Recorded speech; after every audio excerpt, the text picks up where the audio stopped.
நாம் இறைவன் எங்களுக்கு எப்படி எப்படியெல்லாம் இறைவனுடைய அதாவது நாட்டங்கள், இறைவனது வழிமுறை, இறைவனுடைய சுன்னா எப்படி இருக்கு என்பதை நம்ம தெரிந்து கொள்ள வேண்டும். இந்த உலகத்தை பொறுத்த வரைக்கும் அல்லாஹு தாலா எப்படி வச்சுக்கிறான்னு சொன்னால், சுப்ஹானல்லாஹ், மனிதன் ரசூல் ஸல்லல்லாஹு அலைஹி வஸல்லம் சொல்றாங்க, சின்ன வயசுல ஆசை கூட இருக்குமா, பெரிய வயசுல ஆசை கூட இருக்குமா? ஹதீஸ் அடிப்படையில் சின்ன வயதுல பணத்தாசை கூட இருக்குமா? சின்ன வயதுன்னு சொன்னா 5 வயசுல இல்லை, அந்த வயசுல இருக்கவே இருக்காது. ஒரு 15, 16, 17 வயசு, 20 வயசு, இவர்கிட்ட கூட ஆசை இருக்குமா? 40, 50 வயசு உள்ளவர்கிட்ட ஆசை கூட இருக்குமா? 40, 50 வயசு உள்ளவங்க தான் ஆசை கூட இருக்கும்னு எது சொல்லுது? ஹதீஸ் சொல்லுது. ரசூல் ஸல்லல்லாஹு அலைஹி வஸல்லம் சொல்றாங்க, 2 விஷயம் வளர்ந்துட்டே போகும்னாங்க.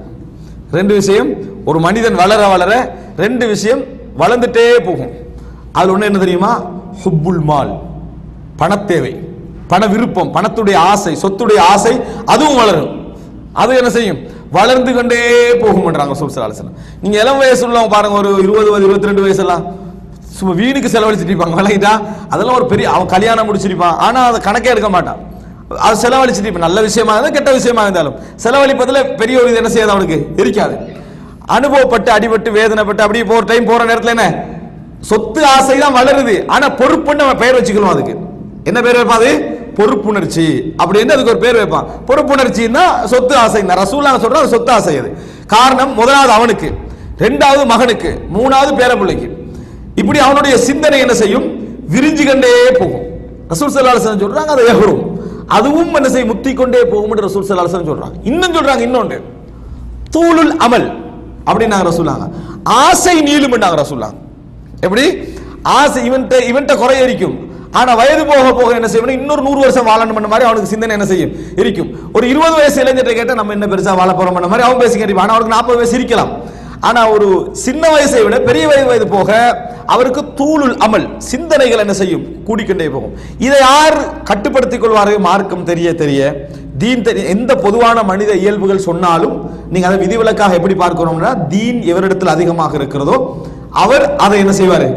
கட்டுப்பாட்டுக்குள்ள கொண்டு வந்து தன்னை இறைவனது வழியில செலுத்திக் கொள்வார். அந்த இடத்துல மட்டும் நீங்க விதிவிலக்கு வச்சுக்கணும். இல்லைன்னா மனித இயல்பு எப்படி இருக்கும்?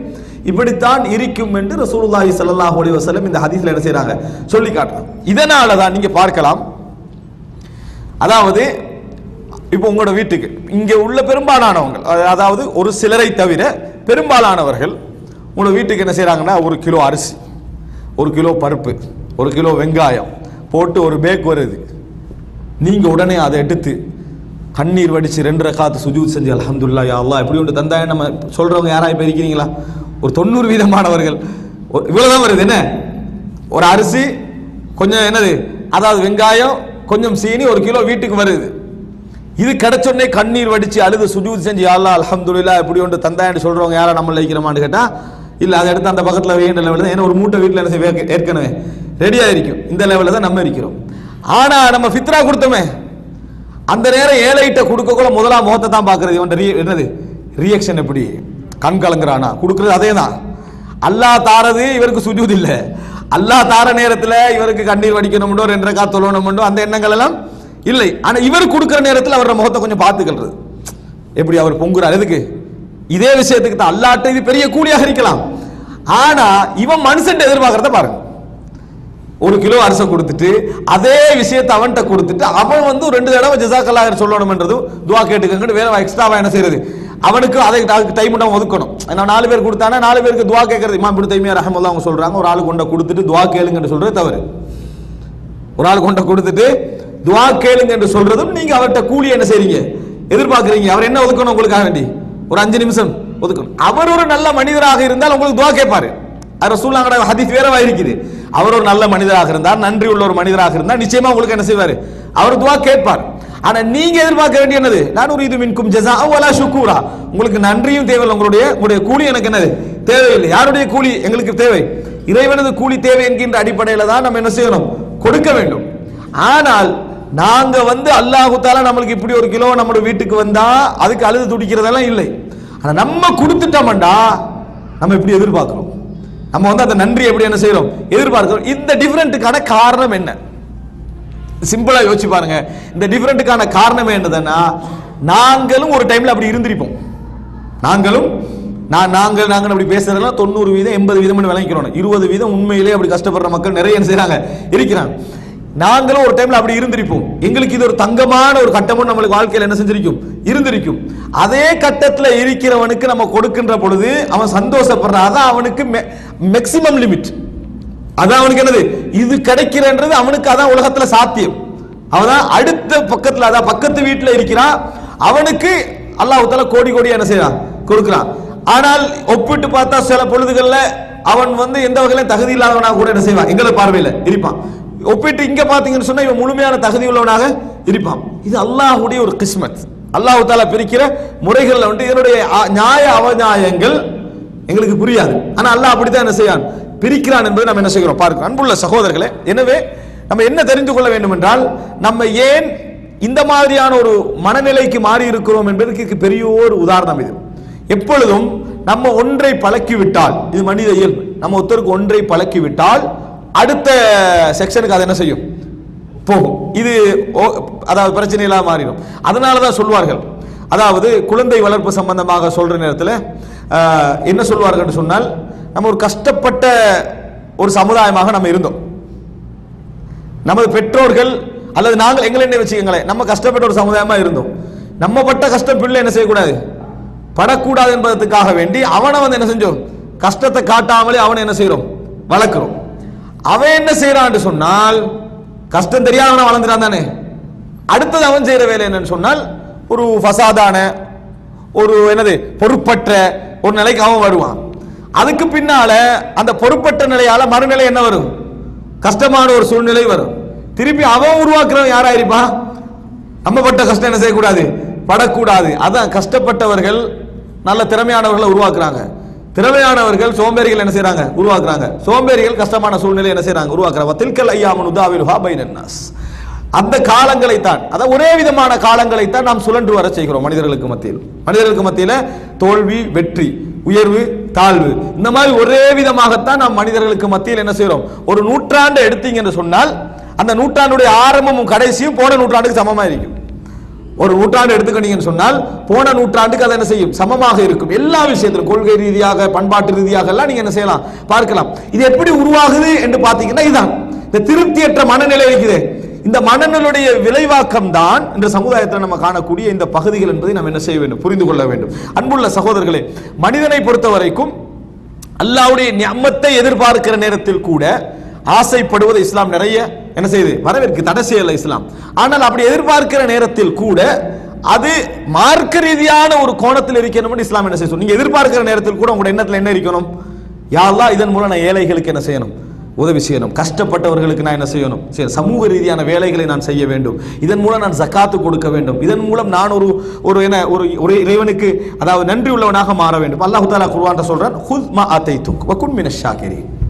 ஹுத் மா ஆதைதுக், நான் உனக்கு எதை தந்தேனோ அதை எடுத்துக்க, நன்றி உள்ளவனாக இரு. அல்லாஹ் குர்ஆன்ல சொல்லக்கூடிய வார்த்தை ஹுத் மா ஆதைதுக், நான் உங்களுக்கு எதை தந்தேனோ அதை எடுத்துக்கொள்ளுங்கள், பின்னர் நன்றி உள்ளவனாக என்ன செய்யுங்க இருங்கன்னு அல்லாஹ் தஆலா என்ன செய்றான் சொல்வதை நம்ம பார்க்கிறோம். அன்புள்ள சகோதரர்களே, சஹீஹுல் புகாரியிலே நம்ம பார்க்கக்கூடிய செய்தி, அய்யூப் அலைஹிஸ்ஸலாம் அவர்கள் குளித்துக் கொண்டிருக்கிறான். அந்த நேரத்தில் உங்களுக்கு தெரியும், அய்யூப் அலைஹிஸ்ஸலாம் அவர்களுக்கு ஒரு பெரிய சோதனை இருந்துச்சு. பெரிய சோதனை. என்ன சோதனை அய்யூப் அலைஹிஸ்ஸலாத்துக்கு இருந்த பெரிய சோதனை? ஒரு நோய், தொடரேச்சியான ஒரு நோய் அவருக்கு என்ன செஞ்சது இருந்தது. அல்லாஹ் தஆலா அந்த நோயை என்ன செஞ்சா அவருக்கு குணப்படுத்தினான். அதை தான் பார்க்கிறோம். இந்த குணப்படுத்தினது என்றது ஒரு மனிதனுக்கு அல்லாஹ் தஆலா அவருக்கு இருந்த நோயை பொறுத்த வரைக்கும் அவருக்கு அல்லாஹ் தஆலா கொடுத்த பெரிய ஒரு கிஃப்ட். இவர் குளிச்சுக்கின்ற நேரத்தில் ஒரு அதாவது வெட்டுக்கிளி என்று சொல்லுவாங்களே, வெட்டுக்கிளியுடைய ஒரு கால் பகுதி, அந்த ஹதீஸ்ல எப்படி வருதுன்னா, தங்க வெட்டுக்கிளியுடைய ஒரு கால் பகுதி கண்ணா கீழே என்ன செய்யுது உழுது. தங்கமா உழுது. நம்ம குளிப்போமா எடுப்போமா? அதை தங்கமா ஒரு வெட்டுக்கிளி உழுவுது. சரியா, நமக்கு இந்த வெட்டுக்கிளி அப்படின்னு நம்ம என்ன செய்ய போறதில்லை, விட போறதில்லை. அய்யூப் அலைஹிஸ்ஸலாம் என்ன செய்யறாருன்னா, அப்படியே ட்ரெஸ்ஸால போய் என்ன செய்யறாங்க, அந்த ட்ரெஸ்ஸால போய் அதை பிடிச்சி எடுத்துட்டாங்க. அது ட்ரெஸ்ஸால சுருட்டி எடுத்துட்டாங்க. எடுத்த உடனே அல்லாஹ் தஆலா சோதிக்கிறான். இங்க இந்த முக்கியம் என்ன தெரியுமா, அல்லாஹ் உங்களுக்கு ஒரு செல்வத்தை தந்தால், நல்ல பண விருட்சியை தந்தால், அல்லாஹ் தஆலா உங்களுக்கு நல்ல விசாலத்தை தந்தால், நீங்க அதை எப்படி எதிர்கொள்றீங்கன்றது ஒரு மிகப்பெரிய முக்கியமான ஒரு விஷயம். எடுக்கிறதுல இறைவன் சந்தோஷம் தான் அடைகிறான். அம்மா பிநிஅமத்தி ரப்பிக ஃபஹத்திஸ், அல்லாஹ் உங்களுக்கு தந்த அந்த நிஅமத்துல நீங்க தஹ்தீஸ் பண்ணுங்கன்னு சொன்னா வெளிப்படுத்துங்க. கஞ்சனாக இருக்காதீங்க. நீங்க உங்கள்கிட்ட அல்லாஹ்வுடைய நியாமத் விளங்கணும், அல்லாஹ்வுடைய நியாமத் உங்கள விளங்கணும். அப்ப அல்லாஹ் தஆலா அதை விரும்புகிறான். ஆனால் அதை நீங்க எப்படி வெளிப்படுத்துறீங்கன்றது மிக முக்கியம். பெருமைக்காரனாக வெளிப்படுத்துறீங்களா, மற்றவனை கேவலமா நினைச்சு வெளிப்படுத்துறீங்களா, எல்லாம் உங்களால தான் நினைச்சு வெளிப்படுத்துறீங்களா, அல்லது இந்த சமூகத்துக்கு நாம் பெரிய ஒரு அருள் என்கின்ற அடிப்படையில் வெளிப்படுத்துறீங்களா? நான் இருக்கிறது என் குடும்பத்துக்கு பெரியோர் என்ன ஒரு அருள் என்கின்ற, அதாவது நீங்க உயர உயர முதல் சந்தோஷப்படணும், நீங்க அவங்களோட குடும்பம் சந்தோஷப்படணும். அவன் வளர்ந்தான்னு எங்களை பாப்பாண்டு, அவன் வளர்ந்தானா எங்களை நிறைய பேருக்கு அவன் வளர்ந்து என்ன பிரயோஜனம் கேட்கறவங்க தான் இன்னைக்கு நிறைய பேர் என்ன செய்யறாங்க இருக்கிறாங்க.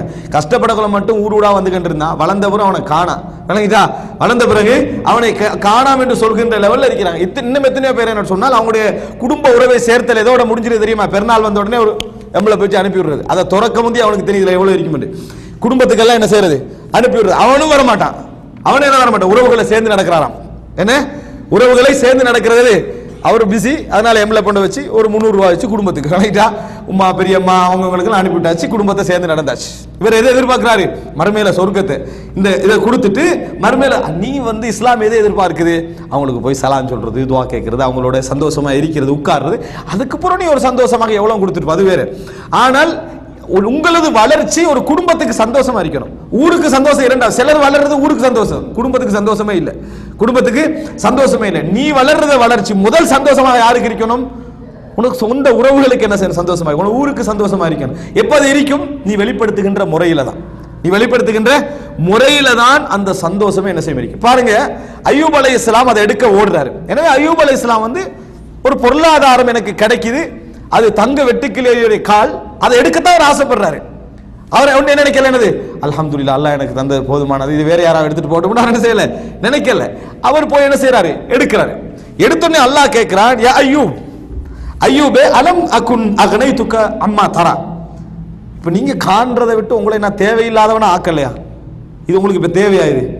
இதை விட உங்களுக்கு பெரிய தேவை, நான் தேவையை நிறைவேற்றவில்லையா? ஆரோக்கியமானவன் ஆக்கிக்கிறேன், உங்களுக்கு எல்லாமே என்ன செய்யுது நான் தந்திருக்கிறேன். அல்லாஹ் தஆலா அதுக்கு முந்தைய என்னது டபுளாக கொடுத்தேன்னு குர்ஆன்ல என்ன செய்யறான் சொல்லிக்க. ஆரோக்கியம் அதோடு சேர்த்து ரஹ்மத்தை நம்ம என்ன செய்தோம் கொடுத்தோம்னு குர்ஆன்ல சொல்றான். எல்லாமே உங்களுக்கு தந்து இதுக்கு பின்னால என்ன செய்றீங்க போறீங்களே என்று அல்லாஹ் கேட்கிறான். அதுக்கு அய்யூப் அலைஹிஸ்ஸலாம் பதில் என்ன சொன்னார் என்று சொன்னால், கால பலா யா ரப், யா அல்லாஹ் நீ எனக்கு நிறைய தந்திருக்கிறாய், நீ எனக்கு நிறைய தந்திருக்கிறாய். வலாக்கின் லா கினா லி அன் பரக்கத்திக், ஆனால் உனது பரக்கத்தை விட்டு நான் வேண்டாம் என்று இருக்கக்கூடிய நிலையில் நான் இல்லை.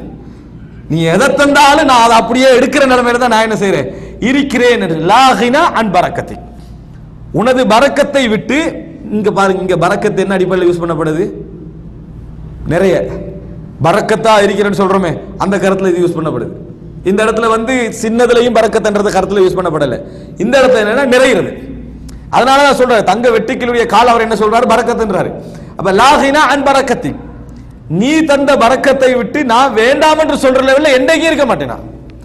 அதாவது நான் கோடான கோடீஸ்வரனா இருந்தாலும் நீயா உண்ட ஃப்ரீயா தார டைம்ல நான் அதை வேண்டாம் என்று சொல்ற இடத்துல நான் இல்லை. இது அய்யூப் அலைஹிஸ்ஸலாம் தனக்கு ஒரு நியமத்து கிடைக்கிற நேரத்தில் எதிர்கொண்ட முறை. எப்படி எதிர்கொண்டாருன்னா, எனது டேலண்டால எனது இதால விளங்கிட்டா எனது அந்த பெரிய சிந்தனையால கிடைக்கிற மாதிரி அதை எதிர்கொள்ளல. ஆனால் இன்றைக்கு அது ஒரு பெரிய பிரச்சனை. வளர வளர நம்ம பார்க்கிறோம், இறைவனுடைய நன்றி இல்லாதவர்களான பேச்சுக்களை நிறைய என்ன செய்யறோம் பார்க்கிறோம். அப்ப திருப்தி என்பது நாம எப்பயும் இப்படி வழங்கக்கூடாது. இல்லாதவன் திருப்தி அடைகிறதில்ல, உள்ளவர்கள் நிறைய மூலம் திருப்தி அடையணும். உள்ளவர்கள் எப்படி திருப்தி அடையணும்? இறைவன் என்னை எப்படி ஆக்கி இருக்கிறான், மேலதிகமான உள்ளவர்களை பார்க்காமல் நம்ம எப்படி இருக்கிறோம். ஏண்டா இவனுக்கு ஆசை சின்னதா இருக்கு, வளர வளர வளர்ச்சி வளர வளர எப்படி இருக்கும்னு சொன்னா, கோடிக்கு 2 கோடி ஆசை வரும், 2 கோடிக்கு 4, இவன் 1000க்கு 2000 ஆசைப்பட்டு அவனுக்கு ஏற்ற மாதிரி அவன் ஆசைப்படுறது இந்த இடம் வரும். இதனால நம்ம பார்க்கிறோம், ஒரு கம்பெனி ஒரு மேனேஜர் இருப்பாரு, அதுல கீழே உள்ள எம்ப்ளாயிஸ் இருப்பாங்க. அவங்களோட வேலை செய்யற நேரத்தில் ஏதாவது ஒன்று நடந்துட்டுன்னு வைங்களேன், வெற்றியான ஒரு விஷயம் நடந்துட்டு, அப்போ கம்பெனி மேனேஜர் சில பெரும்பாலும் நல்லா பேசுறவங்களும் இருக்கிறாங்க. பெரும்பாலும் சாதாரண இந்த கம்பெனியெல்லாம் பேசக்கூடியவங்க எப்படி பேசுவாங்கடா, தன்னை பெருமைப்படுத்தி பேசக்கூடிய எத்தனை பேர் என்ன செய்றாங்க இருக்கிறாங்க. ஏண்ட மேனேஜ்மெண்ட் பார்க்குறீங்க தானே, அந்த கம்பெனியை பாருங்க, இந்த கம்பெனியை பாருங்க, நான் எப்படி மேனேஜ் பண்ணிக்கிறேன், இவ்வளோ நஷ்டமான சூழ்நிலை எப்படி நான் கொண்டு போகிறேன். அப்போ நீங்கள் சப்போர்ட் பண்ணணும். இப்போ நான் அவருடைய திறமை தான் முதல்ல சொல்லுவார். இதே நேரம் விழுந்துட்டேன்னு வைங்களேன், வணங்கிட்டேன், உங்களை வச்சு என்ன பிரயோசனம்? அதே ஆள் தான் உங்களை வச்சு என்ன பிரயோசனம்? எல்லா நஷ்டத்துக்கு நீ தான் காரணம். அப்படின்னா என்ன, என்றைக்கு இவர் நஷ்டப்பட்டதில்லை, இவருடைய அறிவு தோல்வி அடைந்ததில்லை, இவருடைய அந்த என்னது திமிரு போனது இல்லை. என்றைக்கும் என்ன நினைக்கணும்டா, வீழ்ச்சியோ உயர்வோ அல்லாஹ் ரப்புல் ஆலமீன் எனக்கு என் அறிவு வந்து என்ன செய்யாது, சரியா நிக்காது. ஒரு டைம்ல ஒன்று சரி கண்டு போய் நல்லதுல விழும், இன்னொன்று அதே விஷயம் ஒரு தவறுல கொண்டு போய் என்ன செய்யும், விழ செய்யும் என்கின்ற ஒரு மனோபாவம் இருக்கணும். அப்படி எதிர்கொள்ளணும். அந்த செல்வத்தையும் சுகத்தையும் பண்பையும் அப்படி எதிர்கொள்ள பழகினீங்க என்று சொன்னால் உள்ளத்துல பெருமை வராது, மற்றவனை மட்டம் தட்டுகின்ற எண்ணம் வராது, நான் வானத்திலிருந்து விழுந்த மாதிரியான சிந்தனைகள் என்ன செய்யாது, வராது. உங்களது வளர்ச்சி உங்கள் குடும்பத்துக்கு உங்களோட சமூகத்துக்கு பெரிய ஒரு சந்தோஷமா என்ன செய்யும், அது இருக்கும். அல்லாஹ் உங்களுக்கு டபுள் ட்ரிபிளா என்ன செய்வான், தந்து கொண்டே இருப்பான். அல்லாஹு தாலாவும் அதிகமாக என்ன செய்வான், அல்லாஹு தாலா உங்களுக்கு தந்து கொண்டே இருப்பான். எனவே அன்புள்ள சகோதரர்களே, நம்ம முதல் அதாவது அந்த அடிப்படையான விஷயத்துக்கு அடுத்தாக நம்ம புரிந்து கொள்ள வேண்டிய ஒரு அம்சம், அல்லாஹு தாலா தருகின்ற செல்வத்தை எதிர்கொள்வதிலும் எங்களுக்கு திருப்தி இருக்குது. அல்லாஹு தாலா எங்களுக்கு தரக்கூடிய செல்வத்தை எதிர்கொள்கின்ற முறையில் எங்களுடைய திருப்தி என்ன செய்கிறது, இருக்கிறது. ஆனா அல்லாஹ் என்ன சொல்றான்னா, மனிதனுடைய இயல்பு எப்படி இருக்கும்னா, இதா மஸ்ஸஹுல் கைரு மனுஆ, கைர் வந்துட்டாலே, கைர் என்ற இங்க அல்லாஹ் சொல்றது செல்வம், செல்வம் வந்து விட்டாலே அவன் அடுத்த யோசனை என்ன இருக்கிறது, எப்படி கொடுக்காம இருக்கிறது. எப்படி சில பார்க்கலாம், நீங்க ஒரு சாதாரண அதாவது சொத்துக்கள்ல சாதாரண நிலையில இருக்கிற நேரத்தில் எல்லாரும் ஃப்ரெண்ட்ஸ் ஆயிருப்பாங்க, எல்லாரும் ஃப்ரெண்ட்ஸ் ஆயிருப்பாங்க. கொஞ்சம் வளர்ந்த உடனே இந்த இவெல்லாம் இருந்தா பெரிய பிரச்சனை ஆயிரும், அந்த எல்லாம் என்ன செய்யறது, கழுவி விடுறது. டீசென்ட் இல்லாதாக்கள், என்ன சரியான ஒரு டீசென்ட் இல்லை, ஒரு மெனஸ் இல்லாதாக்கள் அப்படின்னு சொல்லி ஒரு பேர்களை சொல்லி சொல்லி அவனை தட்டி விடுறது. அதுக்கு பின்னால பெரிய லெவலுக்கு ஆகின பின்னால இவரோட என்ன செய்வாங்க, அப்படித்தான் இருப்பாங்க. ஆனால் ரசூலுல்லாஹ்வோட வாழ்க்கையில நம்ம கண்ட பெரிய சிறப்பு என்ன தெரியுமா, ஆரம்பத்திலே பிலால் தான் இருந்தார், காபத்துல்லாஹ்க்குள்ள நுழையிற இடத்துலையும் அதே பிலால் தான் என்ன செஞ்சாரு, இருந்தாரு ரலியல்லாஹு அன்ஹு. அப்ப ரசூலுல்லாஹி ஸல்லல்லாஹு அலைஹி வஸல்லம் அவர்கள் காட்டி தந்த ஒரு மிக முக்கியமான, அபூபக்கர் ரலியல்லாஹு அன்ஹு, உமர் ரலியல்லாஹு அன்ஹு அவர்களோடு போயிருக்கலாம் ரசூல் ஸல்லல்லாஹு அலைஹி வஸல்லம் அவர்களுக்கு. ஆனா ரசூல் ஸல்லல்லாஹு அலைஹி வஸல்லம் அவர்களுக்கு தெரியும், அபூபக்கர் உமர் ரலியல்லாஹு இந்த சமுதாயத்தில் என்றைக்கும் இடம் உள்ளவர்கள், அவர்களுக்குரிய இடம் அவர்களுக்கு கிடைச்சிடும். ஆனா கிடைக்காம போகலாம்னு நினைக்கிறோம், ரசூலுல்லாஹ் பக்கத்துல என்ன செஞ்சாங்க, வைத்துக் கொண்டார்கள். அவர்களுக்குரிய மன்சிலத்தை என்ன செஞ்சாங்க, ரசூலுல்லாஹி ஸல்லல்லாஹு அலைஹி வஸல்லம் அவர்கள் காட்டினார்கள் என்பதை பார்க்கிறோம். எனவே அன்புள்ள சகோதரர்களே, அல்லாஹு தஆலா எங்களுக்கு சொத்துக்களையும் செல்வங்களையும் திறக்கிற நேரம் இருக்குது. அந்த திறக்கிற நேரத்தில் ஆசையோடு எதிர்கொள்ள வேண்டியதான். ஆனால் அந்த ஆசை எங்களை வணக்க வழிபாடுகளை விட்டு தூரமாக்காமல், எங்களை என்னது பெருமையை கொண்டு வராமல், மற்றவர்களை மட்டம் தட்டுகின்ற அல்லது கேவலமாக பார்க்கின்ற ஒரு சூழ்நிலையை கொண்டு வராத அமைப்பில் என்ன செய்ய வேண்டும், அந்த ஆசை எங்களுக்கு இருக்க வேண்டும். எனவே அது ஒரு திருப்தி, அது ஒரு திருப்தி. ஏன்னா அல்லாஹு தஆலா அது கிடைக்கிறவன் எதிர்பார்க்கிறது ஒன்றே ஒன்றுதான், ஷுக்ர், நன்றி, மற்றவர்களுக்கு கொடுக்கிறது. அல்லாஹ் தஆலா லா நுரீது மின்கும் ஜஸாஅன் வலா ஷுக்கூரா. ஆனா நீ நன்றி செலுத்தணும் அல்லாஹ் தஆலா எதிர்பார்க்க, நீ மற்றவன் என்ன செய்யக்கூடாது, நன்றியை எதிர்பார்க்க கூடாது. இது அல்லாஹ் தஆலா சொல்லக்கூடிய ஒரு மிக முக்கியமான ஒரு அம்சம்.